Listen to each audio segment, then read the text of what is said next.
Terry acquired that. I appreciate that. We're going to continue in our sixth sermon now in our series on evangelistic attitudes. Our first four sermons were kind of laying the theological groundwork, if you will, for this thing we call evangelism. And our last four sermons are going to be focusing more on the pragmatic side of this issue. So last week we talked about the ministry of prayer. Today we're going to be talking about the ministry of invitation, personal invitation. Our text this morning is the Gospel of John, chapter 1, verses 35 through 51. I invite those of us who are able to rise for the reading of the Gospel. One of the ways we show our respect for God's Word, and also perk ourselves up a little bit too. The next day, John was again standing with two of his disciples.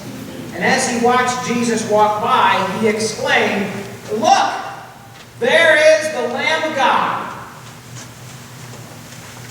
And they followed him. The two disciples heard him say this, and they followed Jesus. When Jesus turned and saw them following, he said to them, "What are you looking for?" And they said to him, "Rabbi," which translated means teacher, "where are you staying?" He said to them, "Come and see."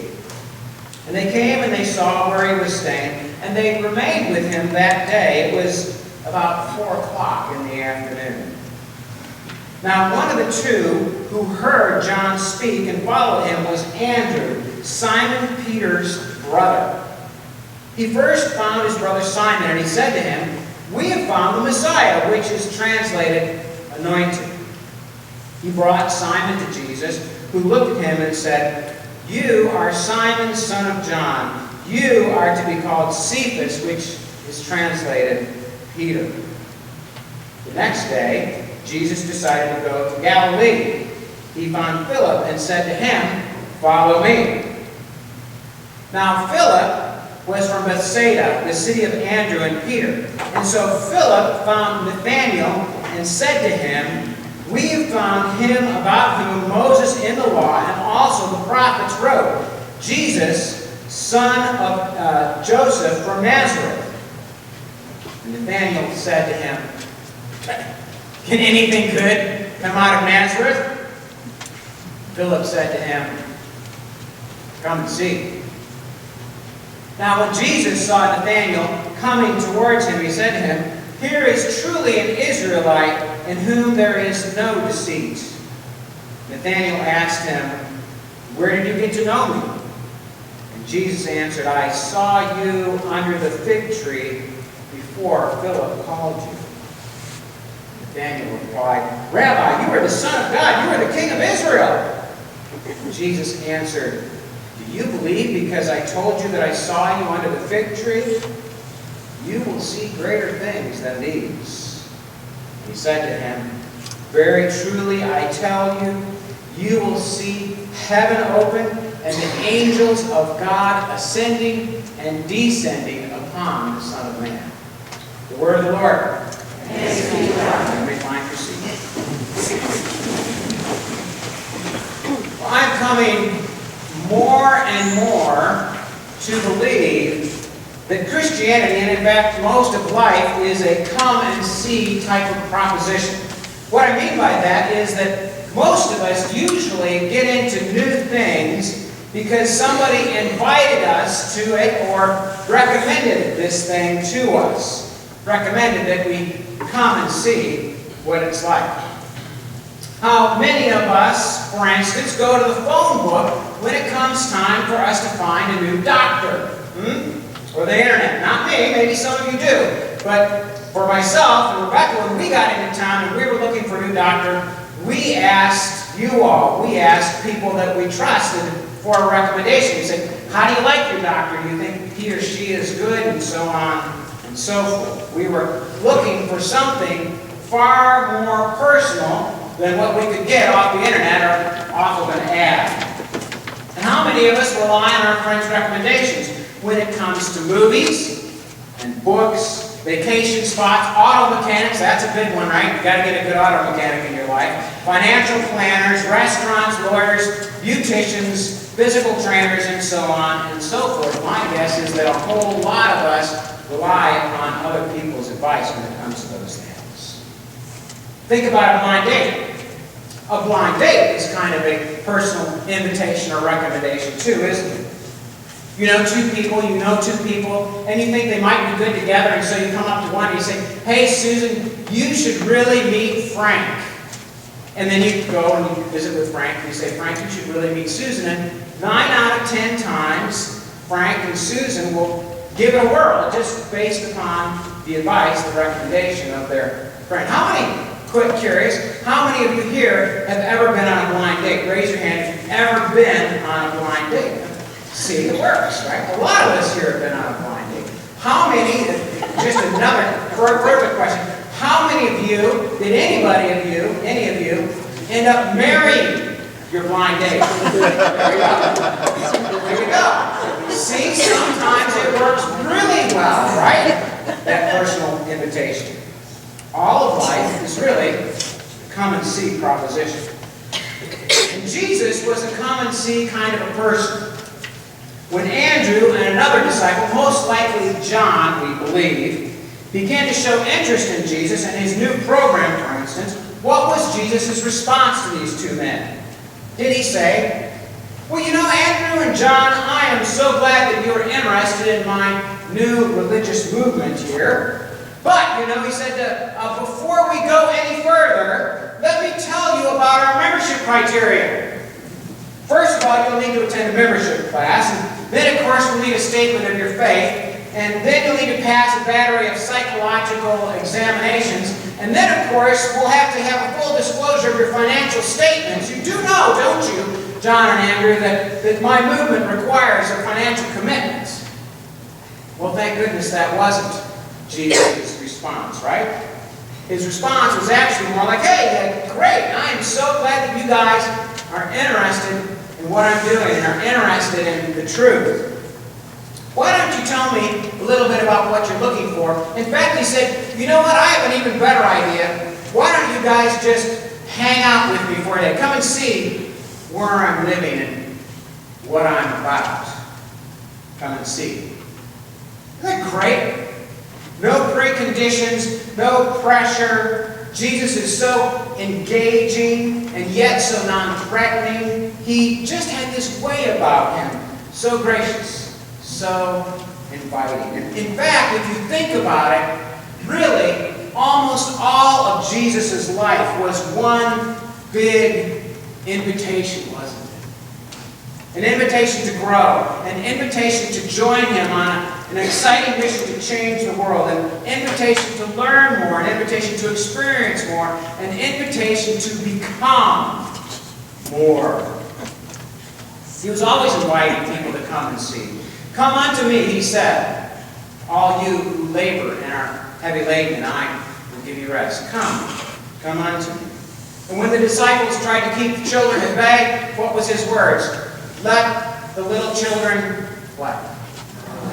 Come unto me. Let the little children come unto me. And then there was that big parade with Zacchaeus, that little guy up in the tree. And Jesus spotted him in the midst of the crowd, and he said, "Come on down, Zacchaeus," like Christ cried, "Come on down, Zacchaeus, because I want to stay in your house today." And to his friend Lazarus, dead and bound in the tomb, he says, "Lazarus, come out. Come out." And not even the grave could keep Lazarus from accepting that invitation. And indeed, the very last words of Jesus in the Bible are recorded in Revelation 22. They're an invitation also. "Come, and let everyone who hears say, 'Come.' And let everyone who is thirsty come. Let everyone who wishes to take the water of life without price come unto me."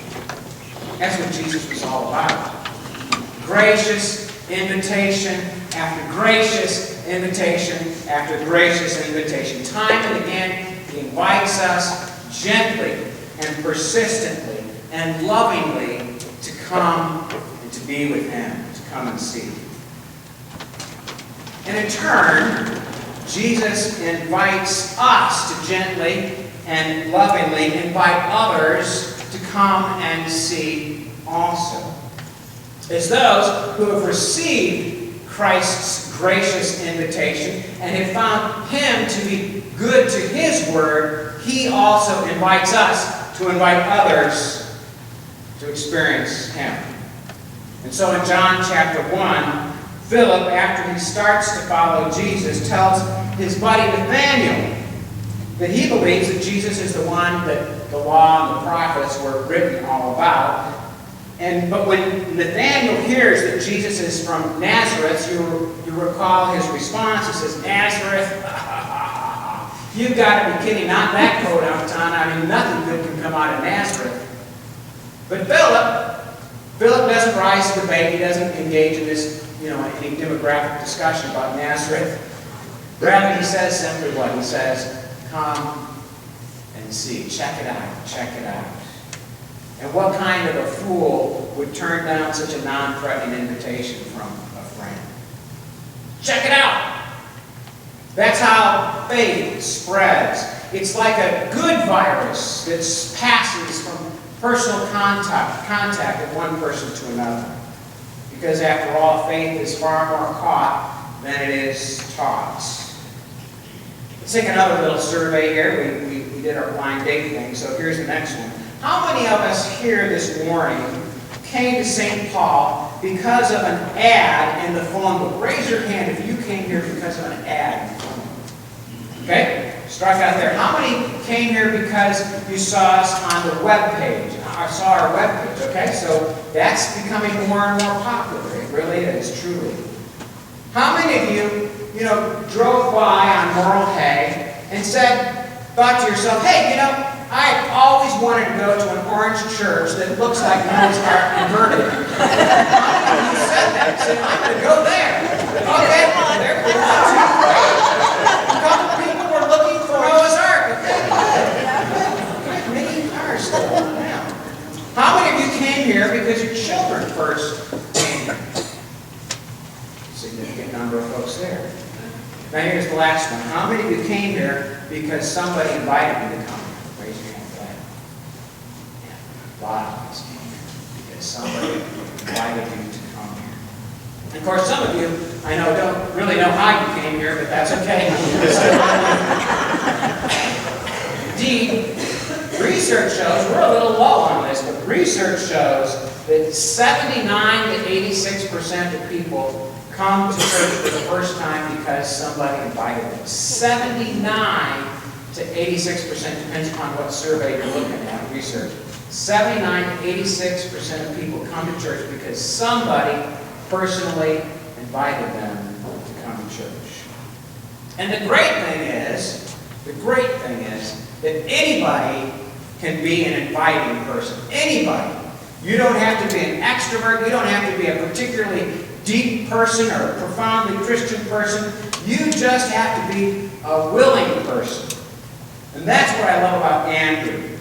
There is really nothing distinctive about the disciple named Andrew. He's the ordinary Joe that if you walk by him on the street, you wouldn't give him a second glance. In the Gospels, Andrew at best hovers on the edge of the inner circle, but he very clearly is never part of the inner circle. He really has no prominence except for the fact that he's Peter's brother. In fact, when we first meet him in John chapter 1, verse 40, the writer of the Gospel of John can't help himself but introduce him as Andrew, Simon Peter's brother. I mean, come on, John. I mean, Simon Peter isn't even on the scene yet. Couldn't we just let him be Andrew? For one sentence, those of you who have siblings who are rather prominent know this dilemma, don't you? And poor Andrew. He gets mentioned for one or two things in the Gospels. The last we hear of him, he's just a name on the list of disciples in Acts chapter 1. That's it. He fades into obscurity after that. But his impact didn't fade away, did it? Because if it weren't for Andrew, Peter would never have met Jesus. And if that doesn't happen, it's highly unlikely that you and I are even here this morning. Think about it. If Andy doesn't invite his bro Pete to come and see who Jesus is, we ain't meeting this morning because the early church probably isn't getting off the ground. Just think about the impact that you can have when you invite others to church. You may never preach to a packed house, but you may be the one who brings the person into God's family that does preach to the packed house, couldn't you? And in doing so, you can have an impact on eternity, not only in the lives of the people that you touch directly, but also in the lives of the people that that person touches indirectly. And so on, so on, and so on, until we have that old shampoo commercial in the 70s, right? When he invited everybody, and so on, and so on, and so on. Personal invitations to church are, in fact, the single most effective way to grow a church. The most effective way to grow a congregation. A few years ago, Lifeway Research surveyed 15,000 Americans. This is no podunk survey. 15,000 adults in our country to determine which of 13 different approaches is the best received when a church is trying to get people into its doors. The research showed that the way to see new people walk into one's church, the best way, the most effective way, is a personal invitation. Here's what they learned. They learned that 67% of Americans say that a personal invitation from a family member would be very or somewhat effective in getting them to visit a church. That's over two-thirds. Over two-thirds of people in our country say that a family member's invitation would be very or somewhat effective in getting them to come and check out a church. 63%, just a little bit lower percentage, say that a personal invitation from a friend or a neighbor, in other words, a little bit more separated in terms of closeness, but still 63% say that that would be very effective or somewhat effective in getting them to check out a church. Just like a 4-point drop there, not much at all.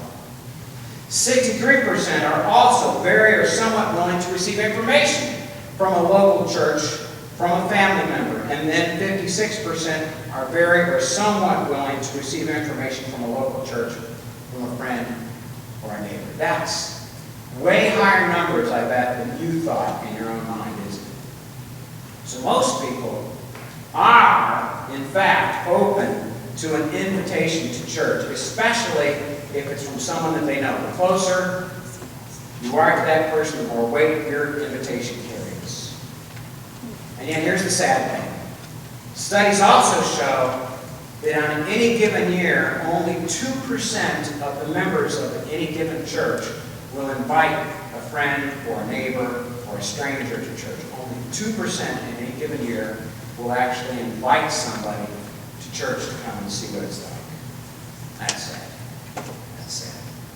I wonder why it is. Why is it that we have such a hard time inviting? Maybe we think that evangelism is best left to the professionals. I hear that a lot. Maybe we think, for instance, that if we could just get a wonderful, a super dynamic and awesome preacher, appeals to everybody, loves geriatrics and infants, if we could just get a person like that into the church as our pastor, a guy like Wes Snodgrass, or fill in the blank of whoever your favorite pastor has been in your life, if we could just get somebody like that into the church, if we could just do that, then I know that people would come in droves through that door.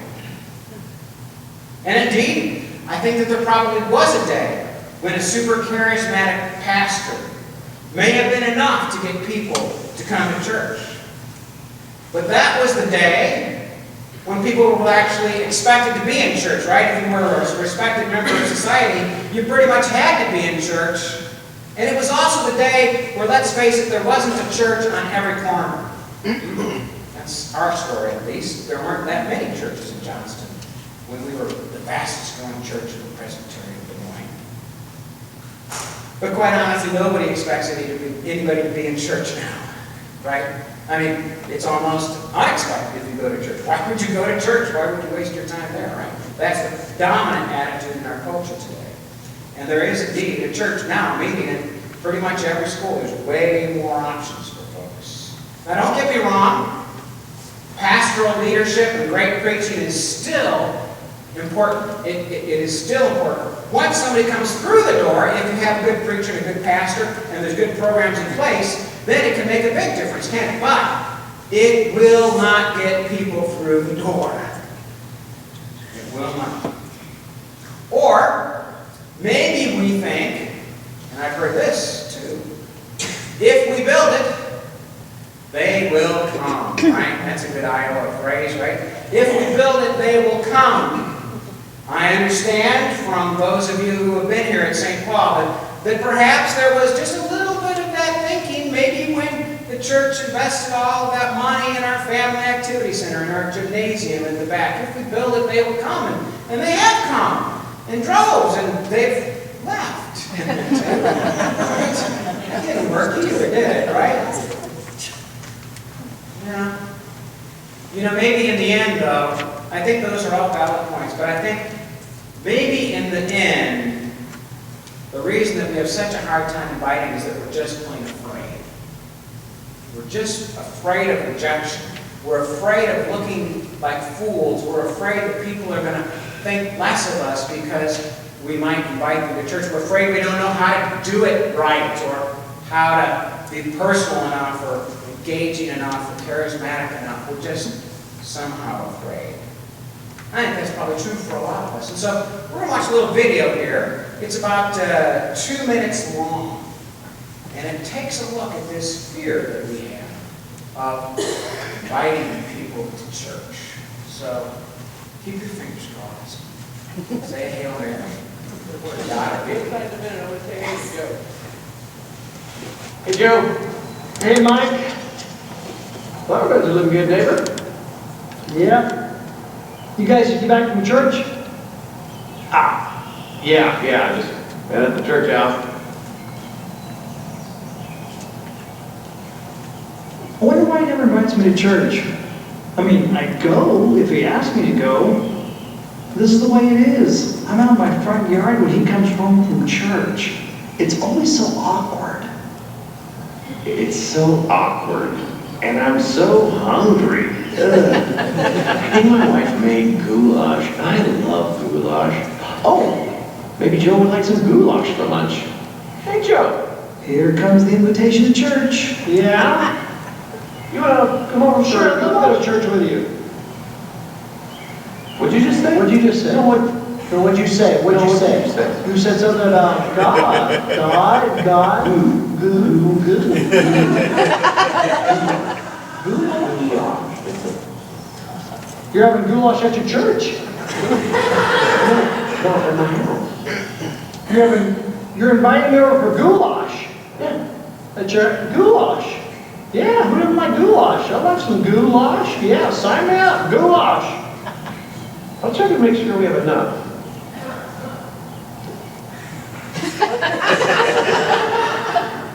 I see you walking away.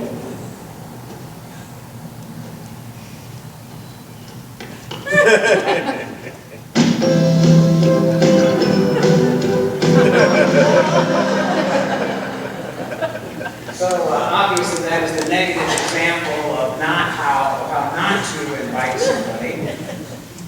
But it does get at that fear thing. So this is just something we got to overcome. We got to pray about it. We got to ask God to give us courage and ask God to help us to be bold when it comes to inviting people. Don't be afraid. The worst that can happen is they can say no. They won't think any less of you.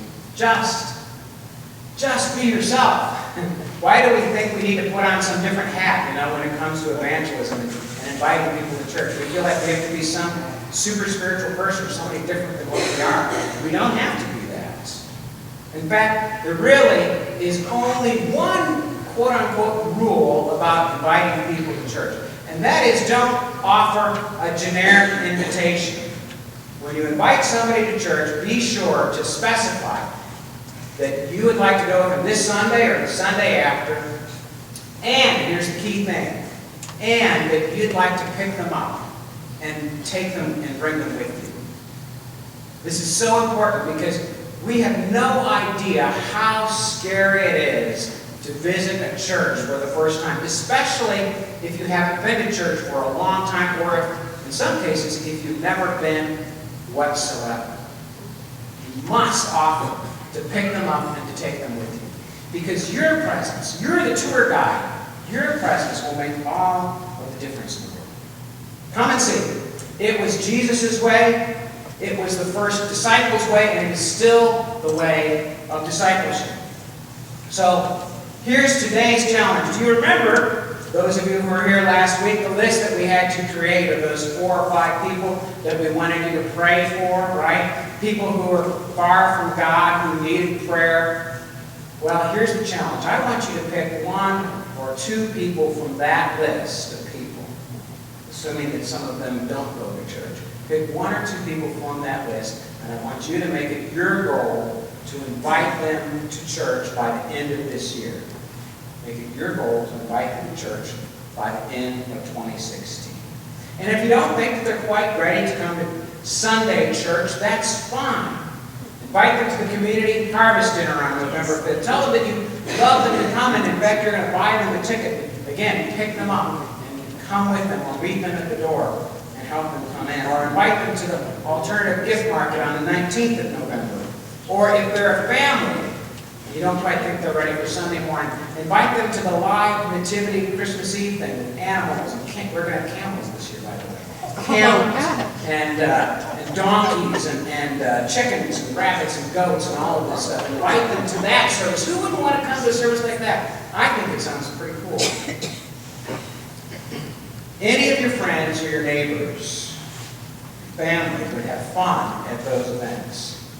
Introduce them to your great friends when they come here. And show them what great things God is doing in St. Paul. Be a true friend. Be an inviter. Let's pray. Gracious God, you know, we're afraid. We're afraid, God, that people are going to say no, or that they're going to think that we're religious kooks if we invite them, or if we say something spiritual to them. But God, help us to overcome that fear. Overcome that fear in us. Help us to be bold. Help us to be prayerful. Help us to be loving and caring, to care enough about our friends to offer them something that means so much to us as to be involved in the faith community here at St. Paul Presbyterian. Help us, God, to be bold. Give us Holy Spirit. Help us, God, to follow through on that 1 or 2 people that you're going to bring right now to our conscience. People maybe on our list, or maybe somebody else. We're going to take a moment now in silence that we're going to invite you to ask us who it is that we know in our natural network of relationships that could use and benefit from the invitation to church.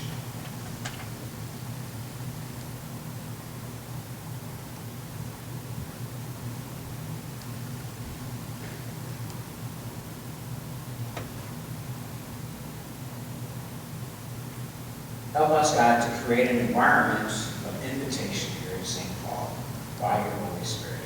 And all of God's people said together, amen. I'm going to invite you to